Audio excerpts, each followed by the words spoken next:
Kado tayo, wala tayong obligasyon. Ang obligasyon natin ay pairal natin kung anong sinasabi ng ating batas. Kaya, Aling Clara, kung nahihirapan ka at nagmumukha kang kawawa, nagmumukha kang tangier tuloy sa mga paliwanag mo, umalis ka na lang dyan para yung tarnished reputation mo, medyo makarecover ka ng konti. Sayang, abogada ka pa naman. Na lang gawin mo. Buti pa, magpitiw ka na lang. Sumama ka na doon sa mga tao na naninindigan sa tunay na kalagayan ng bansa. At yung mga pinag-aralan mo sa College of Law, huwag mong kalilimutan kahit saan ka makarating, sapagkat ang integridad ng isang abogado ay umayakap sa kanya at dinadala siya kahit sa panig ng mundo siya pumunta. Pag ang reputasyon mo bilang abogado ay masama, kahit saan ka pumunta, masama na yan. Pinag-uusapan ka ng circle. Hindi po ba? Ayan, ang mensahe ko nun sa mga mensahe niyang pinagtatanggol niya ang mali at iligal. Ayan, maraming salamat po, Attorney Sal. Samantala, walang karapatang magsalita tungkol sa pagkakaroon ng dignidad at pagiging disente. Yan ang matinding banat ni VP Sara Duterte kina Representative Zia Lonto, Adyong at Deputy Majority Leader Paulo Ortega na tinawag niya ring produkto ng warlordism. Si Jason Rubrico magbabalita. Hindi pinalampas ni Vice President Sara Duterte ang panawagan ni Lanao del Sur Representative Zia Alonto Adyong na itigil na niya ang umano'y shame campaign at ibalik ang disente, marangal at makataong diskurso sa politika. Ayon kay VP Sara, walang karapatan si Adyong na magsalita tungkol sa dignidad, pagiging disente at pagkakaroon ng magandang asal dahil ayon sa kanya, ang mambabatas ay produkto ng warlordism sa Mindanao. Si Adyong Manggod, produkto manggod niya siya sa warlordism nato diri sa Mindanao. So I don't think he is the proper person to talk about decency, dignity, and civility. Kay ang iyahang pagdaog din ha sa Lanao tungod na sa grip sa ilahang dynasty. Ang tinutukoy ni VP Sara na warlordism ay isang sistemang pamumuno kung saan hawak ng ilang makapangyarihang angkan ang kontrol sa politika gamit ang impluwensya, armas at dominasyon sa seguridad sa lokal na pamahalaan.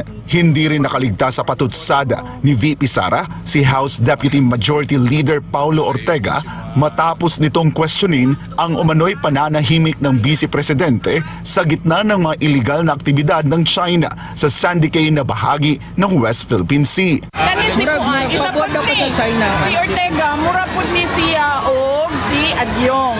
Produkto sa warlord. Si Ortega, maupo na siya si Adyong.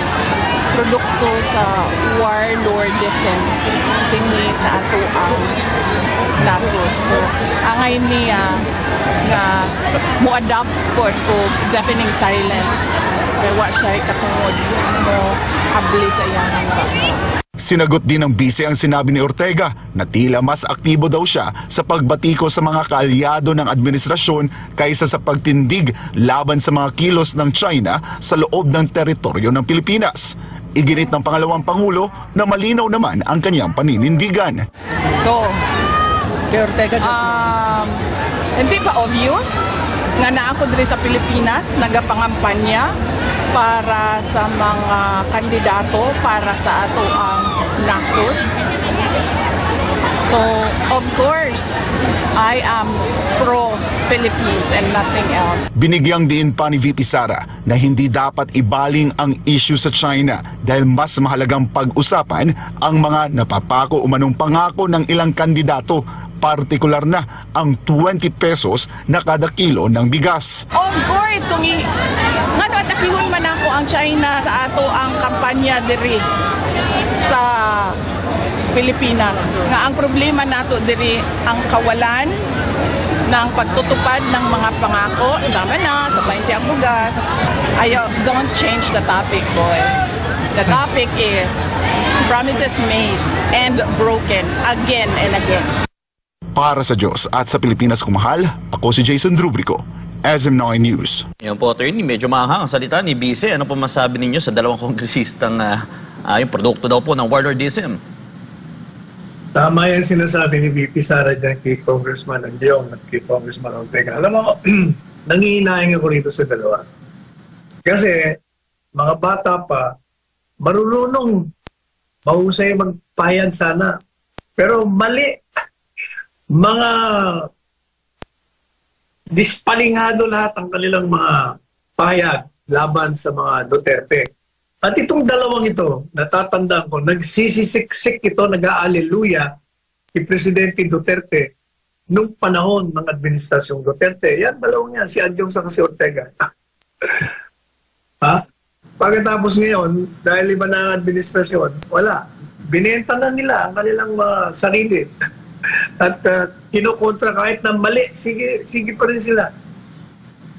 Kaya nangihinayang ako. Maganda sana ang mga kinabukasan nito, pero pag ganyan kayo, walang mangyayari sa inyo. Ang tandaan ninyo, Congressman Ortega, kaibigan ko ang pinanggalingan mong lahi. Magagaling sila. Maganda. Huwag mong mantsahan ang lahing Ortega sa ginagawa mo ngayon. Ikaw rin. At yung, maganda rin. Yung, alam mo, kasama ko sa kabinete yung uncle mo. Yung ambassador. Pero mukhang ikaw ang napalayo. Nawala ka sa lahi ng may mga panindigan. Naging balat kayo ka. Naalala ko na naman tuloy yung balat kayo. alam mo Franco, Yes, pag yung balat kayo, tumatak na yan doon sa isang kumakandidato sa Senado. At tinutuliksa natin kasi bumagsak sa rating. Itong si Jaime, I'm referring to Jaime Marcos. Makinig ka, Jaime. Kaya para malaman mo kung bakit ayaw ko sa'yo kahit na in-endorse ka ni Inday Sara. At bakit marami pa rin ang ayaw maniwala sa'yo. Bakit maniniwala kami sa'yo? Nagpapakita ka, una, di ba, kinokontra mo yung kapatid mo. Kinokontra mo. Pagkatapos, nagkandara pa ka na itaas ang kamay mo para maging kandidato senador ka sa alyansa. Pagkatapos, biglang nung makita mong delikado ng administrasyong alyansa, lumipat ka na naman. Madali sabi, namangka ka sa dalawang ilog. Yan ang unang ayaw sa'yo. Pangalawa, pinapakita mo na Inday Sara ka, kahit anong mangyari. Hindi ka aalis sa kanya. Anong ginawa mo? Nung inaresto si Pangulong Duterte sa Villamor Airways, yung kaibigan mong Inday Sara, hindi pinapasok. Anak ito, anak na, abogado pa. Si Bongo hindi rin pinapasok. Nasaan ka nun? Bakit wala kang imik? Bakit hindi ka nagsalita na laban sa ginawa ng iyong kapatid, laban sa gobyerno nito? Tumahimik ka. Nung makita mong bumabagsak ang rating mo, ayun, bigla ka nang lunsad ng Senate investigation. Wala namang kailangan tuklasin kasi alam na nating lahat. Another thing, kung bakit tayo sa'yo ng mga taong bayan, kaya bumagsak rating mo Yung issue sa kapatid mo, lulong sa droga. Di ba? Ako, ibang posisyon po dyan. Diba? Sabi ko, aminin mo na lang. Anyway, hindi ka naman susukatin dyan. Pero itong sinasabi ng mga tao sa'yo, kaya ayaw maniwala sa'yo Ikaw ay kapatid, bulat sa pool. Lumaki kayong pareho, pagkasama kayo. Kaya ikaw lang ang nakakaalam kung talagang drug addicted yung kapatid mo. Ibig nilang marinig sa iyong bibig. Totoo ba o hindi? Pero nanahimik ka rin. Hanggang ngayon ay tahimik ka. Paano ka paniniwalaan? Kaya kahit na in-endorse ka ni Inday Sara, marami ang ayaw bumoto sa iyo. At tuloy-tuloy yung pagbagsak mo. Yan ang sinasabi natin. Kaya may problema ka talaga. Kaya yung mga balat kayo talaga maniwala. Marami yung balat kayo. Maniwala kayo. Maraming user na sinasabi, ginagamit lang ang pangalang Duterte ng mga kandidato. Pero kung titignan mo ang mga record nila, nako, mga pangsarili lang. Ganon din. Ginagamit din yung pangalan ng Marcos bilang partido naman. Pero sa katotohanan, puro pang sarili lahat yan. Kaya nga hindi ba, kaya ako gusto ko talaga revolutionary government. Abolish na muna itong Kongreso ng mga 6-10 taon para maayos natin itong bansang ito. O kaya ako talagang halos, wala na akong pag-asa dito sa ganitong kalakaran eh.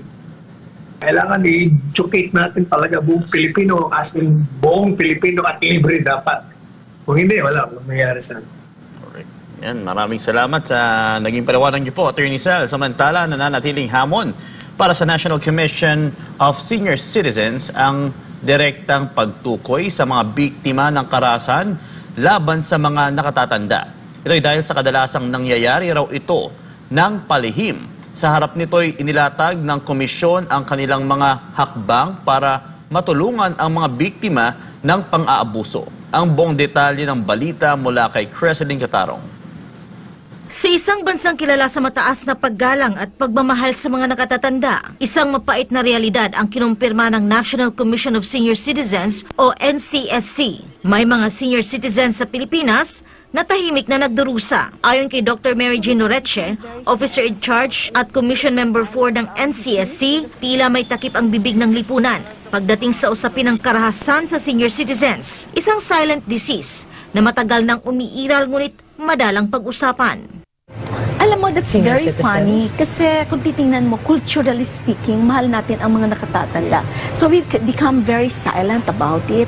So it's a silent disease in the society na gusto nating ma-address. So we want that out in the open. So Nanguna si Go sa senatorial race sa pagtanggap ng 59% suporta mula sa mga respondent. Tumaas ito ng 2 puntos mula sa 57% sa naunang survey noong Abril 11 hanggang 15. Patunay na nagtitiwala ang taong bayan sa kanyang mga advokasya at serbisyo. Kasabay ng kanyang tagumpay sa survey, iginit ni Go ang kahalagahan ng pagkakaroon ng mga kaalyadong lingkod bayan sa Senado para mas mapabilis at maisakatuparan ang mga programang makatao at makamasa. Kaya't nananawagan siya ng buong suporta para sa Duterte, ang 10 kandidato na anyay may tunay na malasakit sa mga ordinaryong Pilipino. Ito sina number 10 sa balota, Jimmy Pondok, number 22 sa balota, Bato de la Rosa, number 28, Bongo, number 30, J.D. Hinlo, number 34, Raul Lambino, number 38, Rodante Marcoleta, number 42, Doc Marites Mata, number 53, Pastor Apollo Siki Buloy, number 56, Attorney Vic Rodriguez, number 58, Philip Salvador. Binigyan din ni Go na ang pagkapanalo ng Duterte ay magbibigay daan sa pagpapatuloy ng mga programang tumutugon sa mga pangunahing pangangailangan ng mga Pilipino, mula sa serbisyo medikal at abot-kayang bilihin hanggang sa sapat na pagkain at disente at matatag na hanap buhay. Ayon kay Go, ang pagkakaisa ng taong bayan sa likod ng Duterte ay isa raw mahalagang hakbang tungo sa mas matatag at mas maayos na serbisyo publiko na tunay na ramdam sa mga komunidad sa buong bansa.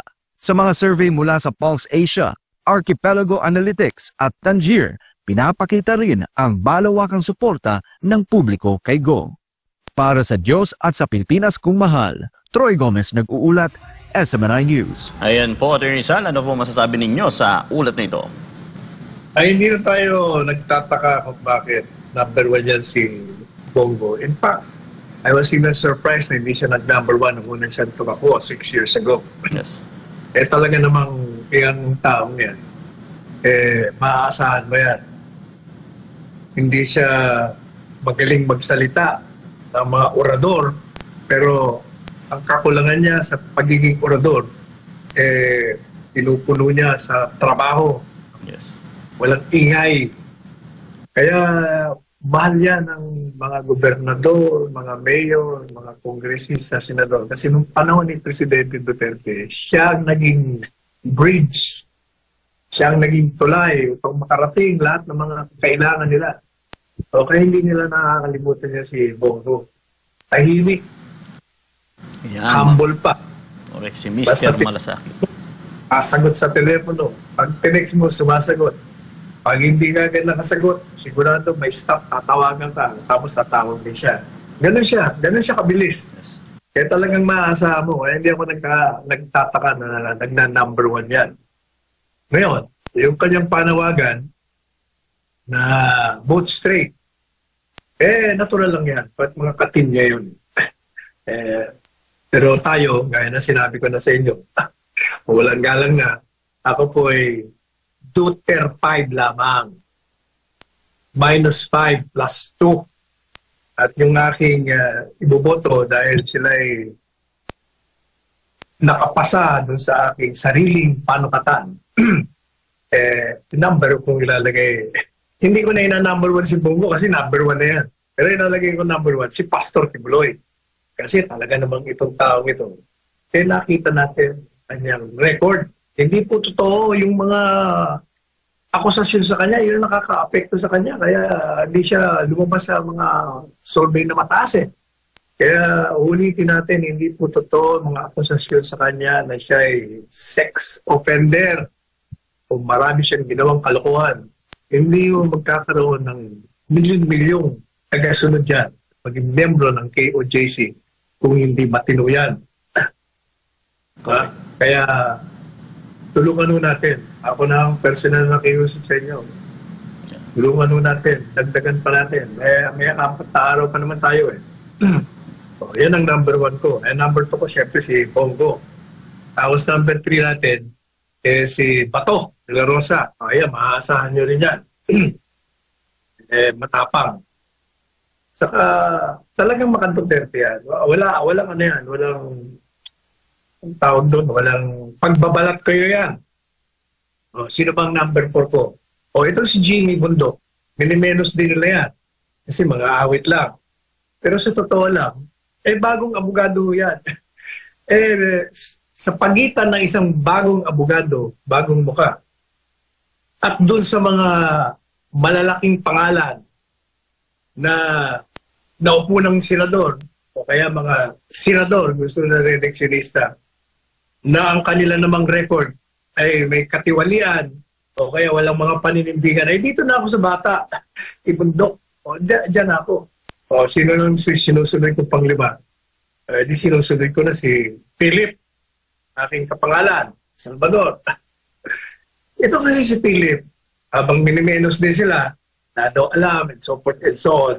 Pero itong taong ito, at least ito, between Philip Salvador and those who have served office using their office to enrich themselves. Ito wala akong nakita nung siya artista pa, nung kasikatan niya, na siya ng abuso bilang isang artista.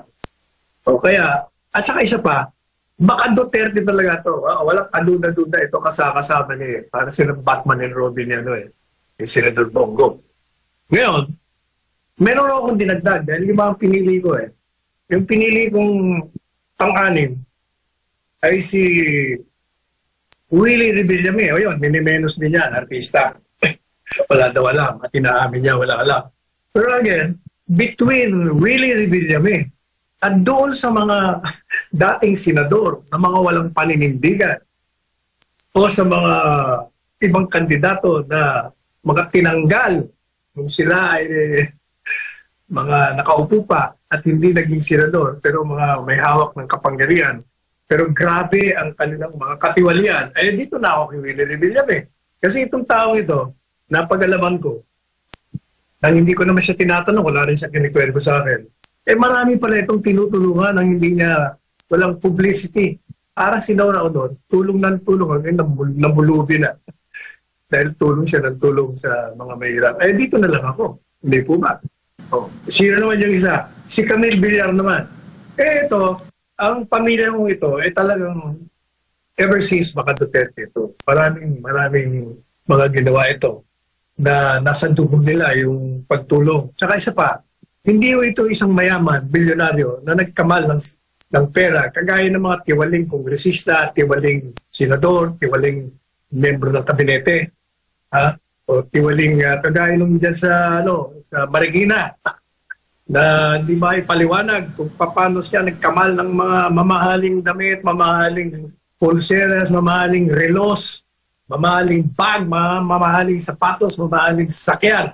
Dati lang naman siyang ordinaryong guro. Pagkatapos naging miyembro ng Kongreso, ayan, ngayon tumatakbo diyan sa amin sa bayan ng Marikina. Between these people, itong si Camille na batang-bata, saka ang lahi niya, yung kanyang kapatid na si Mark Villar, naging miyembro ng kabinete sa panahon ng Administrasyong Duterte. At nakita ho natin na magtrabaho, hindi lang yun. Alam niyo, gusto ko sa pamilyang ito, humble, hindi mayayabang, walang self-entitlement. Saka yung pagyaman nila, alam niyo ba na ang parents nito dating mga nagtitinda sa Divisoria ng isda? Doon sila yumaman kaya yun ang mga pinili ko, yung The Magnificent Seven. Ulitin ko sino? Kibuloy, Bongo, Bato, Bundok, Salvador, Revillame, at Villar. Yan po ang akin. Yung mga ibang kandidato, walang galang na, may kanya-kanya po tayong panuntunan. Hindi po nakapasa sa akin yun. Kasi meron akong alam na hindi nyo alam. Kaya tingnan nyo, kahit si Presidente Duterte, may in-endorse na iba.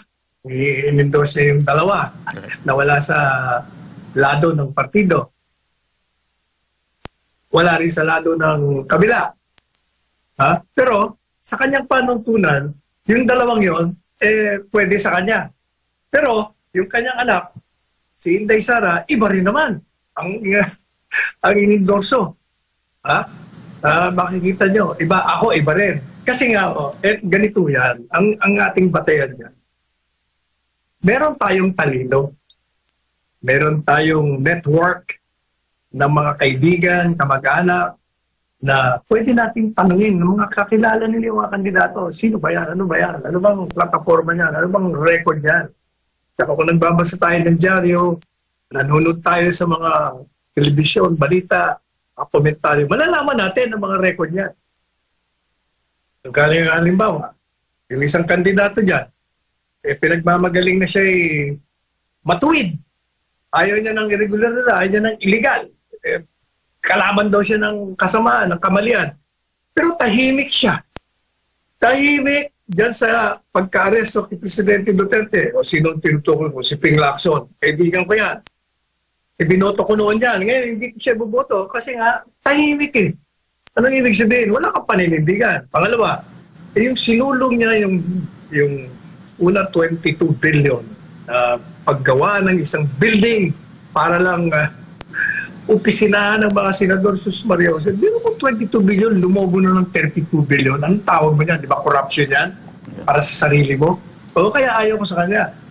Meron pa mga iba dyan na Duterte. Mga yung na Duterte pero hindi makapagsalita, natatakot. Gaya niya itong si Tolentino. Kaya ayaw ko din yan. Kasama natin dati yan. Kaibigan, kasama sa kabinete.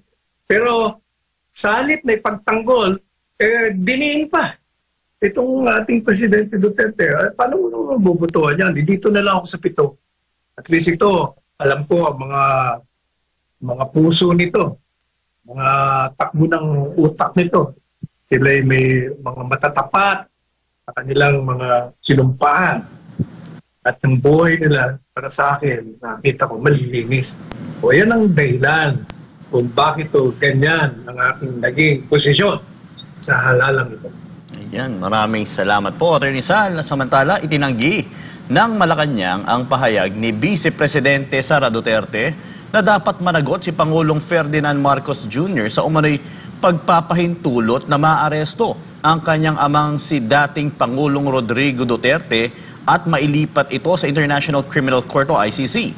Ayon kay Palace Press Officer Claire Castro, legal at ayon sa mga obligasyon ng Pilipinas bilang kasapi ng Interpol na naging proseso. Dagdag pa niya, ang pagsuko kay Duterte ay bahagi ng pagtugon sa mga kaso ng crimes against humanity, lalo na ng mga umano'y biktima ng extrajudicial killings sa ilalim ng war on drugs. Nilinaw din ng palasyo na hindi ito pagtalikod sa soberanya ng bansa, kundi pagsuko lamang sa isang akusado. Ano po masabi niyo dito, Atty. Sal? Alam mo yan si Palingkera ng Palasyo. Aling Clara, dumali ka na naman. Grado ka pa naman. Alam mo, sa kaibuturan ng iyong puso at isipan, bilang abogado mali, illegal ang ginawa. Gayahin mo si Maynard Guevara. O, di ba? Si Maynard Guevara, binabanatan natin yan ng mga maling ginawa niya. Pero ngayon, ipinakita niya na meron siyang paninindigan. Hindi niya masikmura eh. Walang jurisdiction, pero yung mga nasa baba, pinatupad ang isang illegal. O kaya, nag-recuse. Ibig sabihin, umatras siya. Hindi na niya pinatanggol yung mga mali. Yes. Pero itong si Aling Clara, nabigyan lamang ng posisyon, ay wala. Bulag. Bulag na bulag. Pinagtatanggol niya ang napaka-obvious, maliwanag na paglabag. Sasabihin niya, wala naman daw kinalaman sa sovereignty. Sus, Maria Jose. Aling Clara, bakit ka mo may kilalaman? Sapagkat isang mamamayang Pilipino ang isusuko mo sa isang dayuhang hukuman na wala namang jurisdiction dito sa ating bansa. At yan ay sinabi ng principal mo, presidente ng bansa, walang jurisdiction. So kung walang jurisdiction, o di illegal, ang ginawa nilang pag-i-issue ng warrant of arrest sa isang mamamayan ng isang bansa na hindi naman miyembro. That's number one. Yun namang dahilan mo, ini-echo mo yung sinabi ng Presidente Marcos Jr. na tayo ay sumusunod sa obligasyon ng Interpol. Mali na naman kayo dyan. Bakit ka? Yung Interpol ay isa lamang coordinating agency. Ano ba ang trabaho ng coordinating agency? Pag may nakikiusap na isang bansa na miyembro sa Interpol at may gusto silang hulihin, sila ang nagbibigay ng impormasyon kung nasaan. Kasi malawak ang kanilang organisasyon. Nandun sila sa bawat bansa. So sila ang tumutulong, nakikipag-coordinate para mapabilis ang pag-aresto. Yun lang mo ang trabaho nila. Ang nangyari dito, si Pangulong Duterte, itong ICC na walang jurisdiction, nag-issue ng warrant, pinakiusapan ng Interpol na tulungan mo kaming arestuhin yan. O madaling sabi, ginawa niyang ahente ang Interpol na wala namang kapangyarihan. Pinakiusapan lang ng isang principal na walang jurisdiction ang isang ahente. Kung walang jurisdiction ng principal, yung nagutos, paano magkakaroon ng jurisdiction at kapag